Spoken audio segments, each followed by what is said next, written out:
Bismillahirrahmanirrahim. Alhamdulillahirabbil alamin.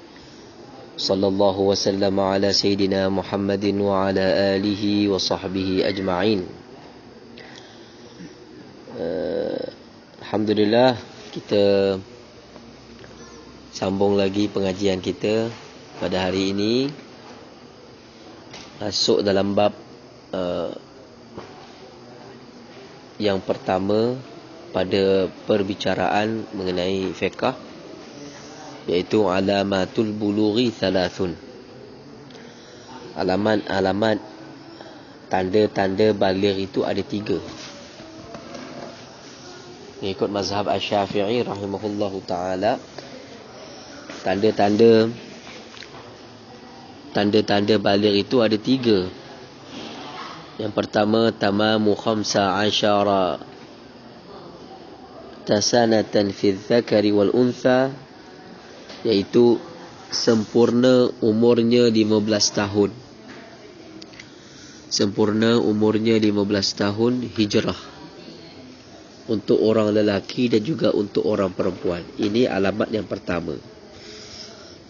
Mengapa musannif memulakan perbicaraannya dengan menyebut alamat-alamat baligh ataupun tanda-tanda baligh? Kerana hukum syariat itu permulaannya, waktu permulaannya adalah selepas dia baligh. Kerana itu setiap hukum syariat masih lagi tidak diwajibkan, melainkan apabila seseorang itu sudah mukallaf, sudah dianggap sebagai mukallaf. Mukallaf itu adalah Islam, aqil, baligh, orang Islam, orang yang berakal, dan juga yang baligh, yang sudah sampai umurnya. Maka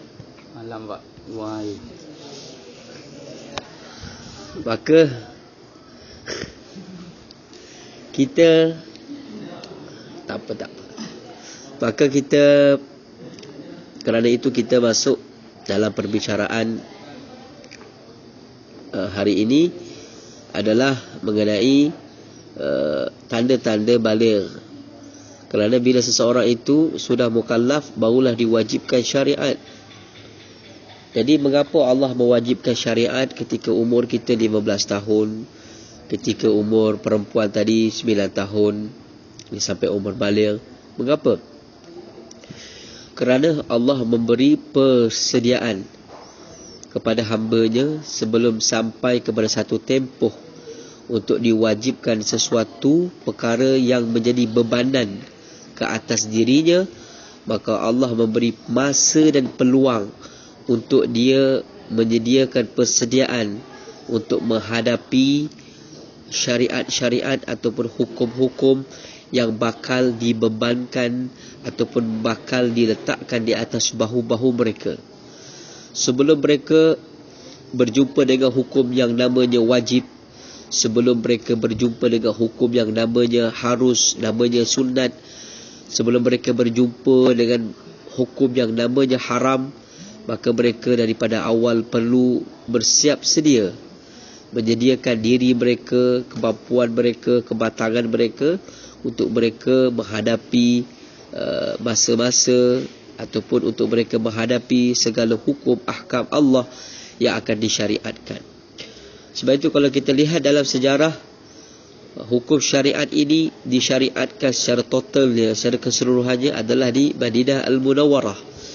Ketika itu Nabi dan juga sahabat sudah bermukim di Mekah hampir 13 tahun. Tetapi 13 tahun adalah fasa untuk Nabi mendidik sahabat dengan tauhid, dengan cinta, hingga para sahabat bersedia untuk menghadapi hukum-hukum yang akan difardukan oleh Allah ke atas mereka. Lantaran itu bila mana solat diwajibkan kepada sahabat, dan sahabat mengetahui bahawasanya berlaku turun naik antara Rasulullah dengan Allah, yang mana pada asalnya diberi kefarduan 50 waktu salat. Tetapi apabila berjumpa dengan Nabi Musa alaihissalam, Nabi Musa kata, umat kamu tidak mampu. Pergi balik berjumpa dengan Allah. untuk minta diskaun. Maka akhirnya 9 kali Nabi SAW turun naik berjumpa dengan Allah hinggalah 5 waktu salat. Bila mana berita ini sampai kepada para sahabat, para sahabat yang sudah dididik dengan tauhid, dengan cinta, dengan hati mereka yang sudah matang, maka sahabat-sahabat berkata, ya Rasulullah, kalau 50 waktu salat pun kami mampu untuk mengerjakan. Mengapa begitu? Kerana mereka sudah ada persediaan selama ini untuk menghadapi syariat-syariat, hukum-hukum yang bakal Allah berikan ke atas mereka. Sebab itulah dalam syariat kita, Nabi Muhammad SAW dibebankan ataupun difardukan sesuatu hukum itu pada umurnya 15 tahun. Kerana 15 tahun ini adalah umur matang, umur yang cukup sesuai untuk seseorang itu berbeban tanggungan kefarduan daripada Allah Subhanahu wa taala. Maka tanda-tanda dan juga alamat-alamat baligh itu ada 3 dalam mazhab Syafi'i. Yang pertama, cukup umur 15 tahun untuk lelaki dan juga untuk perempuan. Ini kes kalau dia tidak mimpi keluar air mani, kan? Orang perempuan tidak keluar darah seawal usia 9 tahun, maka dia boleh tunggu sampai usia dia 15 tahun hijrah. Maka ketika itu balighlah dia. Ketika itu yang wajib menjadi wajiblah ia, yang haram menjadi haramlah ia, dan wajib dia kena lakukan perkara yang wajib, dan wajib dia kena tinggalkan perkara yang haram. Baik, itu yang pertama.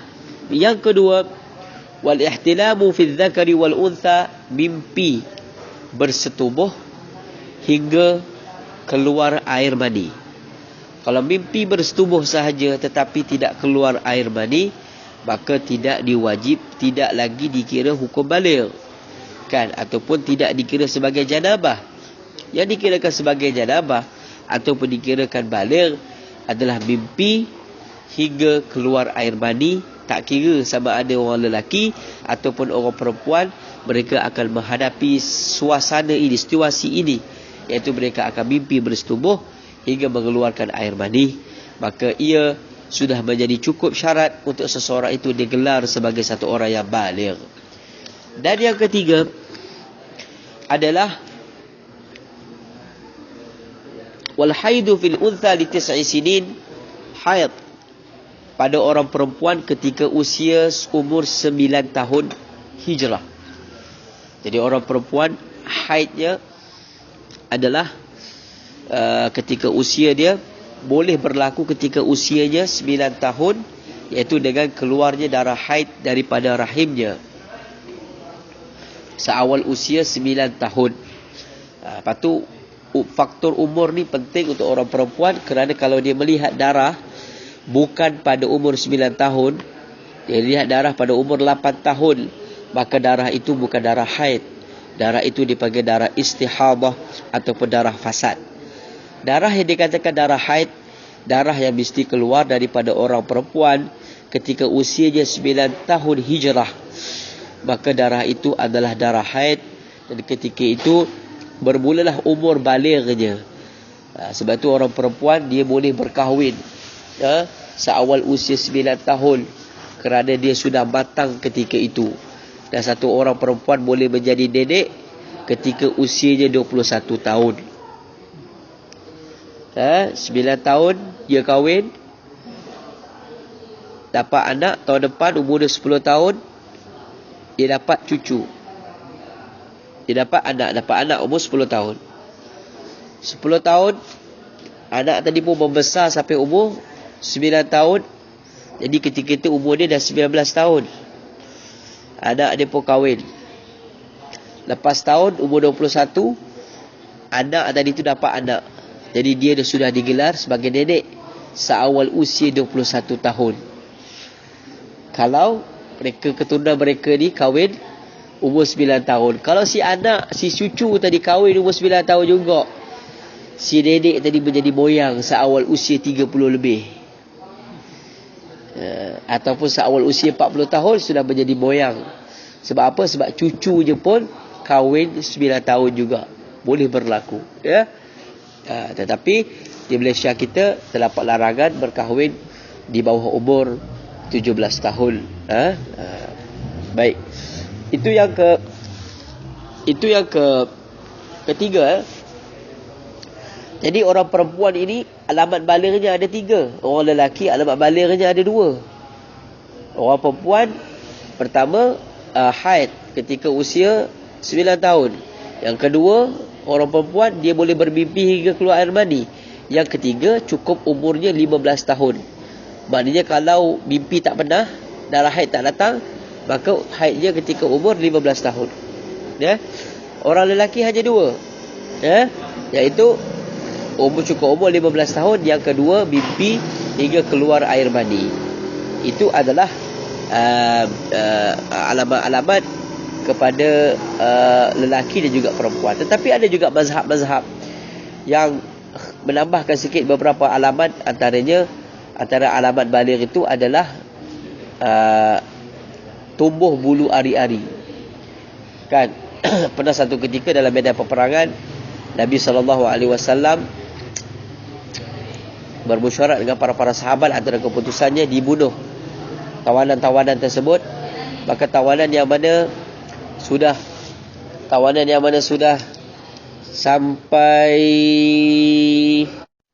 maka dibuat keputusan tawanan-tawanan yang sudah sampai umur baligh, sudah cukup umur, mereka boleh dibunuh. Tawanan yang mana tak cukup umur, maka tak boleh dibunuh. Maknanya yang sudah sampai umur 15 tahun boleh dibunuh. Tak sampai umur 15 tahun maka tak boleh dibunuh. Maka ketika itu yang muda-muda masing-masing mengaku umurnya baru 13 tahun, baru 14 tahun. Kan? IC zaman tu tak ada. Kan? Kad penalan tak ada, tak tahu umur dia berapa. Maka di situ Rasulullah kata tengok selak seluar masing-masing. Siapa yang ada bulu hari-hari, maka dia sudah cukup umur matang. Siapa yang belum ada bulu hari-hari, dia masih lagi budak. Kan? Dalam mazhab Hanafi kalau tak salah, dia menggunakan kaedah itu. Kaedah baligh itu dengan tumbuh bulu hari-hari. Tetapi ia tidak digunakan dalam mazhab Syafi'i kerana bulu ni dia akan tumbuh bagi ke orang. Ada orang umur 20 tahun tak tumbuh bulu pun ada. Kan? Ada orang umur 10 tahun pun dah tumbuh bulu. Jadi tak sama. Jadi susah kaedah itu, tapi masih lagi boleh digunakan dalam mazhab-mazhab. Wallahu ta'ala a'lam. Itu saja pengajian kita pada hari ini. Wassallallahu wasallam ala sayyidina Muhammad wa ala alihi wa sahbihi ajma'in.